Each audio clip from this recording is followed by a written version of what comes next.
Welcome back to New World Next Week. I'm James Corbett of CorbettReport.com. And I'm James Evan Pilato of MediaMonarchy.com. Taking pesticides away from farmers will be like taking tractors away. We've got that cancerous propaganda story, plus dire straits for dire wolves. But first, how a new axis called CRINK is working against America. An axis, like you might hear against some sort of allies, I suppose. An axis uniting China, Russia, Iran, and North Korea, dubbed CRINK by some Western officials, has emerged from the Ukraine war, a loose alliance united by a mutual disdain for a U.S.-led world order. That coalition's cooperation steadily deepened in the form of exchanged food, oil, arms, diplomatic support, military assistance in a manner designed to remain beyond the reach of Western sanctions. Now, President Trump's determination to end the war creates a moment of truth for the Entente. If he brokers a ceasefire, the bonds between the four could loosen. But a failure to do so, along with greater U.S. pressure on Iran and China, could unintentionally deepen this common market of autocracies, says John Park, a non-resident senior fellow at the Atlantic Council who focuses on Indo-Pacific security and economic statecraft. Statecraft, not witchcraft. Cooperation between the four nations, though, of course, isn't new. Russia and Iran, allied to support the Assad regime in Syria. Remember that? Man, time flies. While China has long been North Korea's main patron in Beijing, and Moscow's relationship has been deepening for years. But the war multiplied those ties and helped knit the quartet together. The four are, quote, promoting alternative systems to compete with the United States primarily in trade, finance, and security. According to a recent assessment by U.S. spy agencies, Russia's need to fuel its war effort has put Moscow at the center of the Entente. It's turned to Chinese firms for goods critical to making the arms it needs in Ukraine. North Korea, meanwhile, itself long under international sanctions, sent huge quantities of munitions as well as more than 12,000 soldiers to help Russia. Ukraine said last month that half of Russia's ammunition now comes from North Korea. That support has helped Russia largely expel Ukrainian troops from the Kursk region. Lately, Pyongyang engaged diplomatically with Moscow more than it has Beijing. Iran has provided Russia with drone expertise, giving it a critical boost in a conflict dominated by the use of unmanned aerial vehicles, killer death robots in the sky.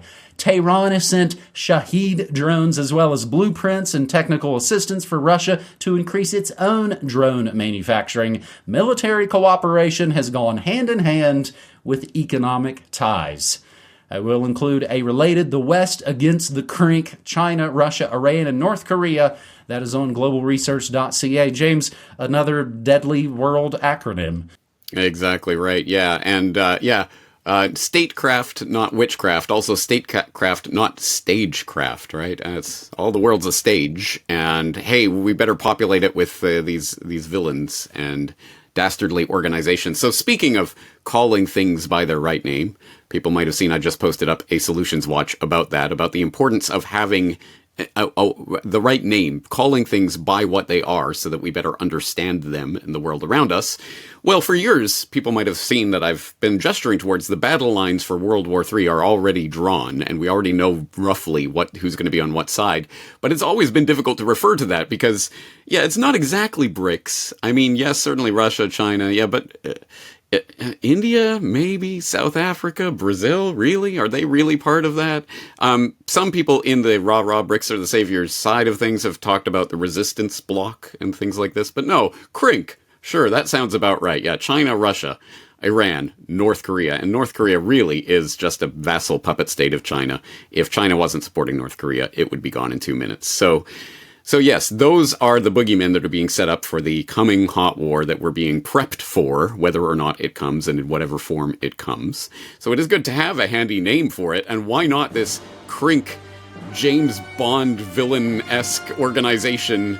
All you need is Blofeld stroking a cat and talking about $1 million, and it would be complete. Yes, CRINK, just like Spectre, right? So, I don't know. Will this catch on? Will this be a boogeyman to conjure by? Will they be able to get the public all whipped into a frenzy about it? Maybe. But this is an interesting part of the developing story, and it is not this is not a new formulation necessarily. In fact, speaking of global research and Professor Josh Sadowski, he just posted up a sort of flashback to a 2007 article by William Arkin, who was writing about Vigilant Shield '07, a war game scenario that was being run by the Northcom and U.S. Canadian NORAD, that envisioned a battle between America and its enemies, Rubeck, Churia, Birmingham, and Nemazi, as in Russia, China, Iran, and North Korea. So, yes, the CRINK idea has been there in war planning and military operations and war games for decades at this point. So, yes, we see the battle lines being drawn. And further to the point, I've just seen in the past couple of days, and I'll dig up the links and so we can throw them in the show notes. I've seen Ukraine saying that they are seeing more Chinese on the battle lines in Ukraine/Russia in that conflict now, and ringing the alarm bell about the growing military cooperation of China. And we've already heard the stories about North Korean troops, of course, being sent to the Ukrainian front lines. And there was a story that just floated through the news wires again the other day about Indian parts being found increasingly in Russian munitions or jets or something. Anyway, I'll dig up the reference so that people can see that. So there is clearly, yes, a growing alliance, but at the same time, are we seeing a reverse Kissinger? So this is something that I floated in my recent article on trade wars. You are not prepared. The idea being that back in 1970, when Kissinger secretly went to China to prep the way for Nixon to go to China, at the behest of Rockefeller, of course, what the strategy behind that was they were going to drive the wedge in that Sino-Soviet split, because the Chinese and the Soviets were different flavors of communists, and they didn't necessarily like each other. There was a split that was going on at the time. The idea was the U.S. would get closer to China and sort of lure them away from the Soviets to further isolate the real boogeymen of the Cold War, the Soviets. And that was the Kissinger maneuver. Is Trump, or whatever geopolitical mastermind that's really behind the Trump administration, trying to do a reverse Kissinger, trying to cozy up to Russia to draw them away from China, who is, of course, the real enemy of the new Cold War here in the 21st century? And there's a lot of speculation about that. I'll throw my Trade Wars You Are Not Prepared article in the show notes if people want to read more about that. Make of that what you will, but at any rate, again, whether that's happening or not, or what kind of configuration is going on, we are clearly being prepped for the battle lines for at the very least, Cold War 2.0, which is already underway, if not a World War III hot war scenario. I've had a lot to say about that in the past, so just type World War III in my search engine if you're interested in that. But here we go, guys, and boy, things are certainly heating up at the moment, aren't they? Holy moly, Vigilant Shield. Now, you could definitely type that into the Media Monarchy search engine and find a lot of coverage. War games, drills, exercises being a pretty important part of alternative media research these last 20 years or so. Man, William Arkin really did some amazing work. Was allowed to do some amazing work for the Washington Post back in the day. You might remember among his numerous great articles, When Seeing Isn't Believing. Gentlemen, we've called you together to tell you we've overthrown the U.S. government. All the, again, the TV fakery, the audio spotlights, all the technology they perfected decades ago. And, CRINK, bricks, resistance, blocks. Or it kind of reminds me of Cobra, another sort of world terror organization. That is our first story on this New World Next Week, episode 587. Our second story, I wouldn't have believed this had I not seen the pictures of the billboards myself. And again, give a huge thanks to Media Monarchy members Hybrid and Doodlebug for giving me the info on this story, because they were driving down the road and were like, oh my God, look at that billboard. Tennessee Republican bill would expand weed killer manufacturers' legal immunity. Republican bill would expand weed killer immunity. A Republican-backed bill. The ones that are making America healthy again. That has already passed Tennessee's Senate Judiciary Committee would give pesticide and Roundup companies, such as Bayer, the owner of Roundup, broader protection from lawsuits. Senate bill 527, sponsored by Senator John Stevens of Huntington, Republican of Tennessee, would provide legal immunity to pesticide manufacturers as long as their federally approved label doesn't warn of a disease. Roundup's EPA label doesn't disclose that their product could cause cancer, meaning that under this potential law, the company could not be sued for causing the disease. It wasn't on the label. The measure passed 6-2 with Republican support after farmers in the Tennessee Farm Bureau testified in favor of the bill. The House version of the bill by Republican Representative Rusty Grills of New Bern, slated to be heard today in Tennessee by their House Judiciary Committee. Kevin Hensley, a lobbyist for the Tennessee Farm Bureau. And again, if you want to talk about real subversion of democracy, just any lobbyist anywhere, lobbying on the behalf of corporations to subvert what the people's will in any election might have been. Kevin Hensley, a lobbyist for the Tennessee Farm Bureau, told lawmakers the bill would avert only cases involving product labels approved by the Environmental Protection Agency. So again, if they don't say this gives you cancer, it couldn't have possibly have given you all that cancer. He contended companies don't control what go on those labels. No, don't throw them in the briar patch. They have no say over the bills being written. Stevens agreed, saying manufacturers don't have an option on a label's wording and can't defend themselves against claims. They're put in an impossible situation on litigation costs, if nothing else. Won't someone please think of the cancer poison? Bayer has also hired the Bivens lobbying group, whose political action committee happened to have given this guy $12,000 in the past 5 years, the fifth most of any donor, according to the Lookout database tracking political spending. And again, they should all just look like NASCAR guys with all the logos of all the people who pay for their beliefs. Smith County farmer George McDonald. I mean, could you get more American than that? Old McDonald's farm says, I love to drink glyphosate.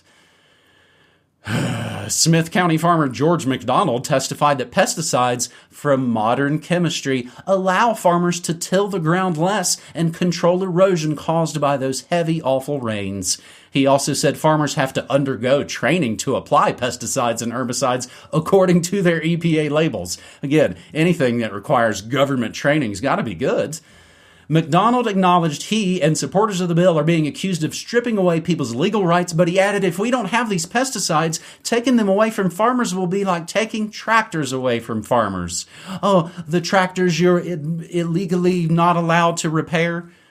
Opponents of the bill counter that it will remove people's constitutional rights to a jury trial when they are diagnosed with deadly forms of cancer, such as non-Hodgkin's lymphoma. Ding, ding, ding. Winner, winner, cancer dinner. There's the key right there. Opponents of the bill countered it will remove people's constitutional rights to a jury trial when they get cancer, not if they get cancer. And this is, surprise, surprise, a big ol' operation.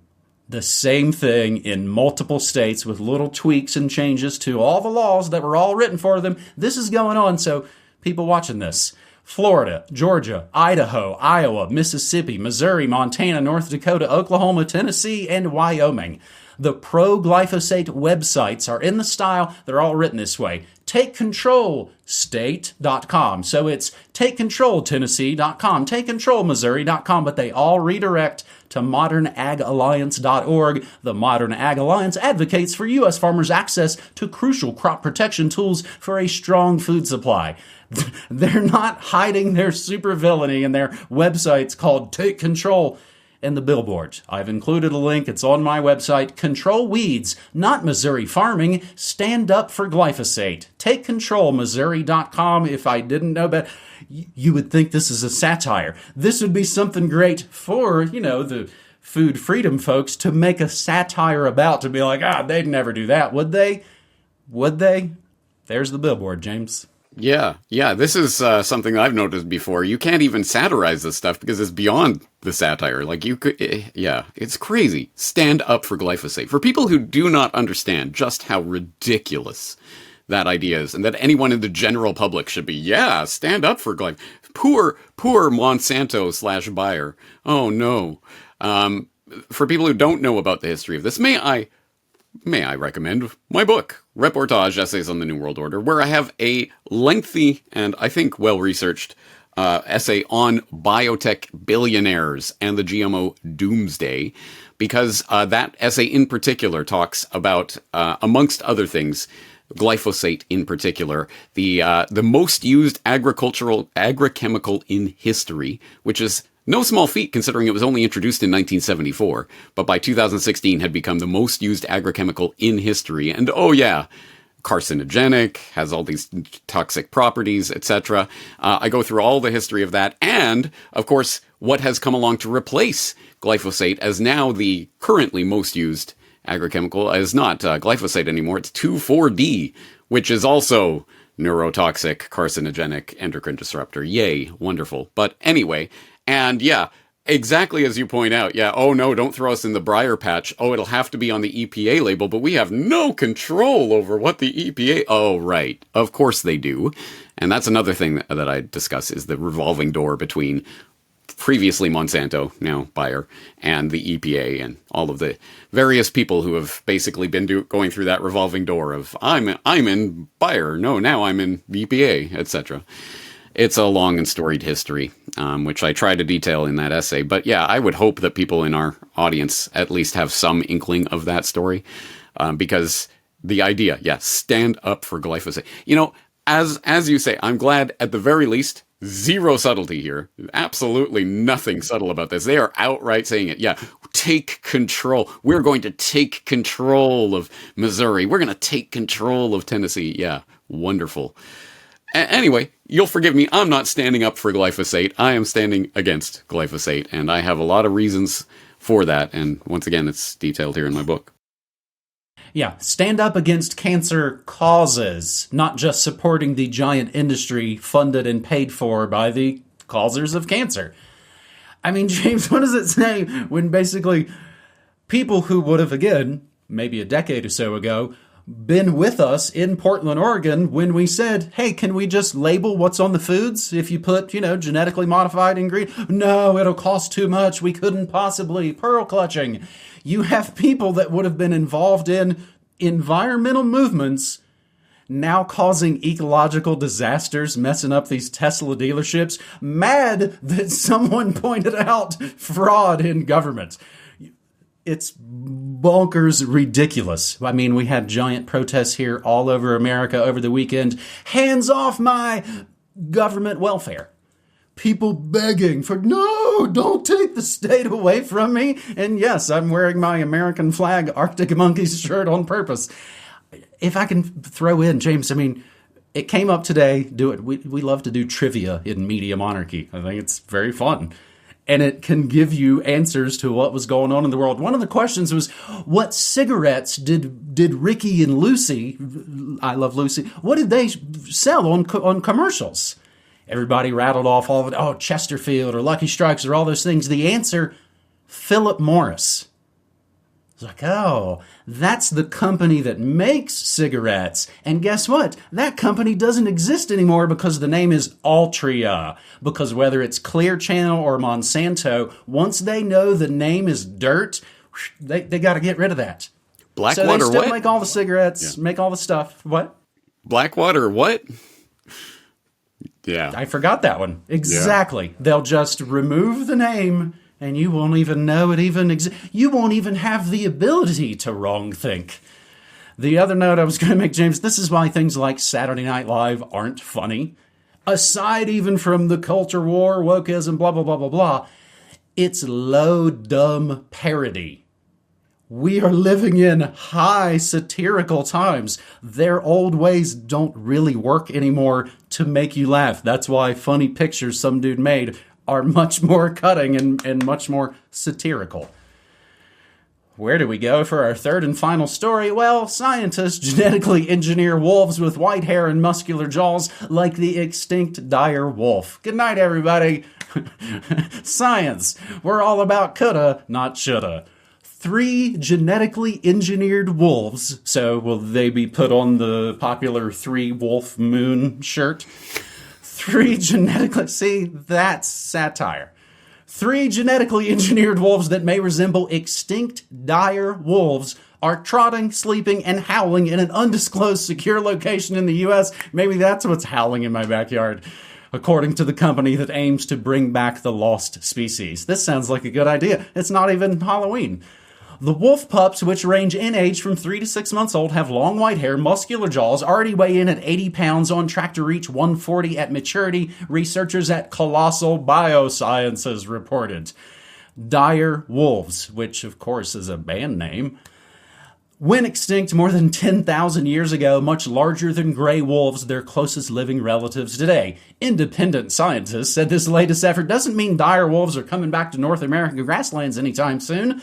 All you can do now is make something look superficially like something else. Whew. Well, if that isn't the statement that describes a lot of things in this world, all you can do now is make something that superficially looks like something else. In the movie theaters, on your dinner plate, on your fondle slab. Not fully revive extinct species, said Vincent Lynch, who sounds like the doorman in some horror movie. He's a biologist at the University of Buffalo who wasn't involved in any of this crap. So, of course, we talked to him. Colossal scientists learned about specific traits that dire wolves possessed by examining ancient DNA from fossils. Researchers studied 13,000-year-old dire wolf tooth unearthed in Ohio and a 72,000-year-old skull fragment found in Idaho, both part of Natural History Museum collections. Then scientists took those blood cells from a living gray wolf and used CRISPR to genetically modify them in 20 different sites, said Colossal's chief scientist Beth Shapiro. They transferred that genetic material to an egg cell from a domestic dog. When ready, embryos were transferred to surrogates, also domestic dogs, and 62 days later, squibbly blam, the genetically engineered pups were born. Colossal has previously announced similar projects to genetically alter cells from living species to create animals resembling extinct woolly mammoths, dodos, and others. And what will they have to genetically engineer later? A free, sovereign human being who doesn't go along with this crap?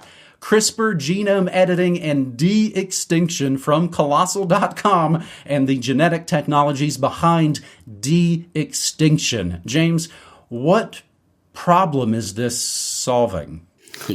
That's the question, isn't it? And I guess the problem that it's solving is the problem of, original substrate wolves, let alone original substrate humans, and whatever that actually means, what that distinction might even mean in our genetically engineered monstrosity future. Yes, what would an edition of New World Next Week be without a reminder of the increasingly dystopian hellscape that we are plummeting into at warp speed? So let me one-up you. Not just genetically engineered wolves, Boffin's 3D print artificial iris muscle that flexes both ways, which is from the register, as you can tell from Boffin's. Bioengineers have pulled together to get artificial muscles pulling in multiple directions, an important step towards using them in medical treatments and robots.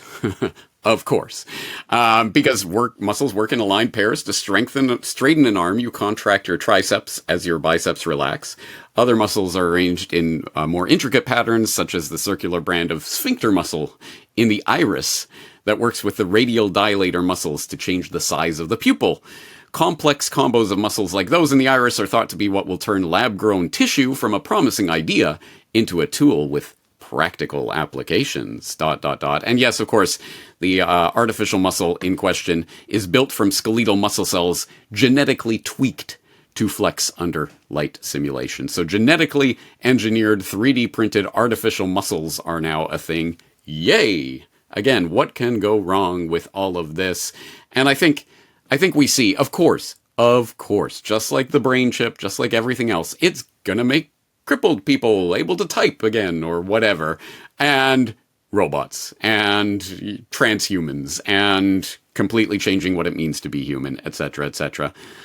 I don't think we need to elaborate on the nightmare side of this and where it could be going, but anyway, it's good to know that it's already happening. This is not sci-fi fantasy. This is already starting. And yeah, maybe it won't work as they intend, but it's doing something and potentially changing the genome of life on this planet, which, I think might not be a good idea. What do you think, James? I think I will elaborate. I think maybe it'll be like a horror movie, and it'll devour all of them in the lab, and then, of course, it'll escape, and then regular, hardworking Americans will all have to come together to save the country from the government again. Can you fly a plane? Sure, you got one? James, I watched Mars Attacks again recently. Easily my favorite Tim Burton film and his last good one. Speaking of a good one, NewWorldNextWeek.com is your source to support Media Monarchy and Corbett Report, and indeed, I also got my own special autographed edition of Reportage. Corbett had to send it along when he sent me new vending machine toys from Japan. Very excited to dip into these. Man, this one is it's so dense. They pack so much into just one little thing, you guys. The vending machine game in Japan is pretty fantastic. It's not just beers. NewWorldNextWeek.com is not just the way to support our work, but again, to get the USBs, the DVDs, the books, the shirts, all the things that, again, kept us ad-free. You've never seen an advertisement, like we said. You've never seen us talking about some VPN. I use a VPN, but I don't need to be sponsored by one to bring you this kind of work that I have been bringing you for almost 20 years. James, this is my 20th anniversary year. Media Monarchy turns the big 2-0 this coming September 11th, of course. And it has been a wild, strange ride, I guess, is the best I can say about it. And that might be the best way to wrap up episode 587. Wild, strange ride is, yes. It's New World Next Week. It's these stories. It's the story of our previous couple of decades. Yeah, it's all of that. And I am going to practice my happy birthday for the Media Monarchy when we get there. Coming up in September, right? September 11th, right? Yep. Okay, cool. Yeah, I mean, I'm looking forward to it. I've told the story, back in the day, I went online on September 11th, 2005, MediaMonarchy.blogspot.com. I wasn't actually sure what it really was going to be initially. I just started to kind of post news stories through a musical lens. My idea was, I can talk about paranormal, parapolitical news with a musical bent. I think I've been doing that now for the last 20 years, James. Yes. Not on Blogspot anymore, though. Yeah. Wild, crazy ride. I've been honored to be a part of that ride with you for the past 16 years, however long we've been doing this now, but hopefully many more years to come. Anyway, I think we'll leave it there. James, thank you as always. Thanks so much, buddy. Take care.